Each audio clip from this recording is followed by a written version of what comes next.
नमस्ते फ्रेंड्स, कैसे हैं आप। आशा करता हूं कि अच्छे होंगे। मेरे YouTube चैनल एस्ट्रो गुरुजी गौरव सिंह में फिर से एक बार आपका हार्दिक स्वागत है।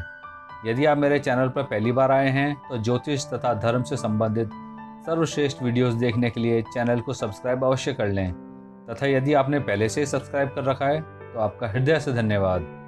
मैं ज्योतिषाचार्य गौरव सिंह आप सभी के सामने फिर से एक बार उपस्थित हुआ हूँ एक नए वीडियो के साथ। तो आइए बिना किसी विलंब के शुरू करते हैं आज का वीडियो।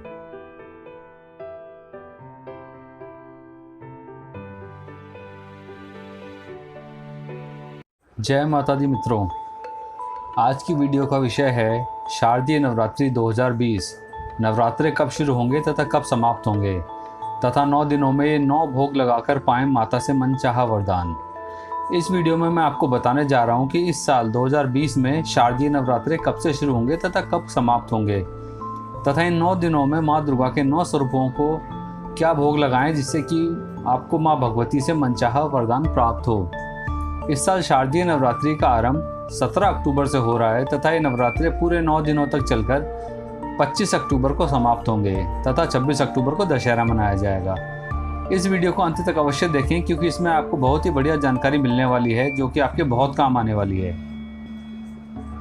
ये तो हम सभी जानते हैं कि सनातन हिंदू धर्म का पालन करने वाले सभी लोग बड़े हर्षोल्लास के साथ नवरात्रि का त्यौहार मनाते हैं क्योंकि यही वो पावन दिन होते हैं जब माँ भगवती को पूजा पाठ व्रत आदि से प्रसन्न करने का सुनहरा अवसर प्राप्त होता है। इस दौरान 9 रातों तथा 10 दिनों तक माता के 9 रूपों की पूजा अर्चना की जाती है। माता दुर्गा के इन सभी 9 रूपों को अपना अलग महत्व है। माता के प्रथम रूप को शैलपुत्री, दूसरे को ब्रह्मचारिणी, तीसरे को चंद्रघंटा, चौथे को कूष्मांडा, पांचवें को स्कंद माता, छठे को कात्यायनी, सातवें को कालरात्रि, आठवें को महागौरी तथा 9वें रूप को सिद्धिदात्री कहा जाता है। नवरात्रों में दुर्गा सप्तशती तथा दुर्गा चालीसा को पढ़ने सुनने का विशेष महत्व होता है। यदि आप नवरात्रि के व्रत रख रखे हैं अथवा किसी कारणवश नहीं भी रख पा रहे हैं तब भी यदि आप प्रातः तथा सायंकाल में मेरे बताए अनुसार माता को भोग लगाएंगे तो आपकी मनोकामना माता अवश्य पूर्ण करेंगी तथा आपको मनचाहा वरदान देंगी।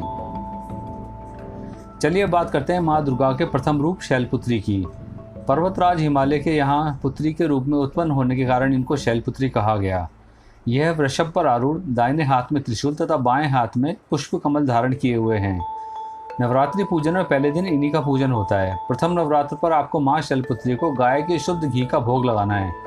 यदि गाय का घी उपलब्ध न हो पाए तो भैंस के शुद्ध घी से भी भोग लगा सकते हैं। इससे माता प्रसन्न होंगी तथा अपनी कृपा आप पर सदैव बनाए रखेंगी। चलिए बात करते हैं माँ दुर्गा के द्वितीय रूप ब्रह्मचारिणी की। यहाँ ब्रह्म शब्द का अर्थ तपस्या से है। ब्रह्मचारिणी का अर्थ हुआ तप की चारिणी यानी तप का आचरण करने वाली। माँ ब्रह्मचारिणी का स्वरूप पूर्ण ज्योतिर्मय एवं अत्यंत भव्य है। इनके बाएं हाथ में कमंडल तथा दाएं हाथ में जप की माला रहती है। माँ दुर्गा का स्वरूप भक्तों को अनंत फल प्रदान करने वाला है। इनकी उपासना से मनुष्य में तप, त्याग, वैराग्य, सदाचार तथा संयम की वृद्धि होती है।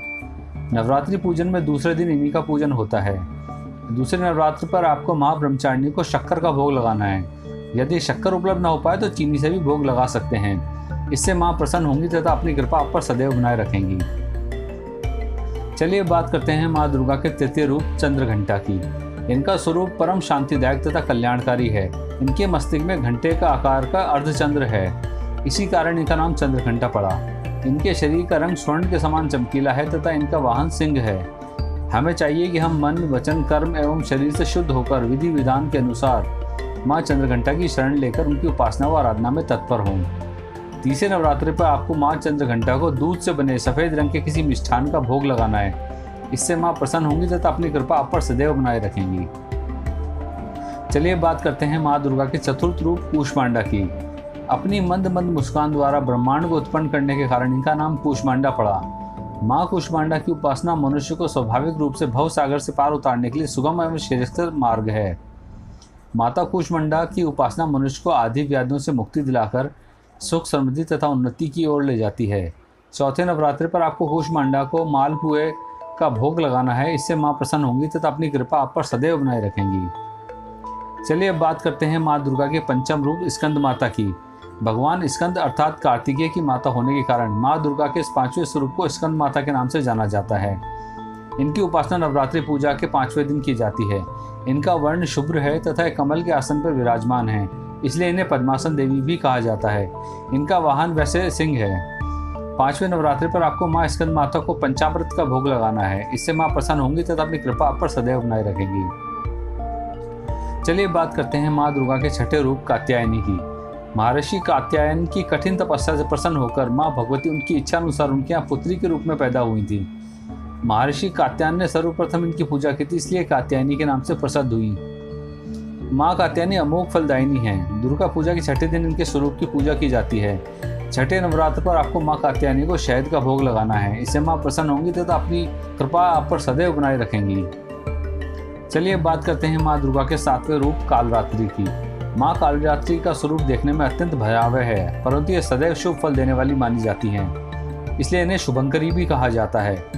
दुर्गा पूजा के सप्तम दिन माँ कालरात्रि की पूजा का विधान है। माँ कालरात्रि दुष्टों का नाश और ग्रह बाधाओं को दूर करने वाली हैं, जिससे साधक भय मुक्त हो जाता है। 7वें नवरात्र पर आपको माँ कालरात्रि को गुड़ का भोग लगाना है। इससे माँ प्रसन्न होंगी तथा अपनी कृपा आप पर बनाए रखेंगी। चलिए बात करते हैं माँ दुर्गा के 8वें रूप महागौरी की। इनकी शक्ति अमोघ तथा फलदायिनी है। इनका वर्ण पूर्णतः गौर है तथा इनकी आयु 8 वर्ष की मानी गई है। इनके समस्त वस्त्र एवं आभूषण आदि भी श्वेत हैं। माँ महागौरी की 4 भुजाएं हैं। इनका वाहन वृषभ है। इनके ऊपर के दाहिने हाथ में अभय मुद्रा तथा नीचे वाले दाहिने हाथ में त्रिशूल है। ऊपर वाले बाएं हाथ में डमरू तथा नीचे के बाएं हाथ में वर मुद्रा है। इनकी मुद्रा अत्यंत शांत है। इनकी उपासना से भक्तों के सभी कलुष धुल जाते हैं तथा संतान संबंधी कष्ट मिट जाते हैं। 8वें नवरात्र पर आपको महागौरी को नारियल का भोग लगाना है। इससे माँ प्रसन्न होंगी तथा अपनी कृपा आप पर सदैव बनाए रखेंगी। चलिए बात करते हैं माँ दुर्गा के 9वें रूप सिद्धिदात्री की। जैसा कि नाम से ही प्रकट है, सभी प्रकार की सिद्धियों को प्रदान करने वाली हैं। नव दुर्गाओं में माँ सिद्धिदात्री अंतिम है। इनकी उपासना के बाद भक्तों की सभी मनोकामनाएं पूर्ण हो जाती हैं। भगवान शिव ने माँ सिद्धिदात्री की कृपा से ही सिद्धियां प्राप्त की थीं।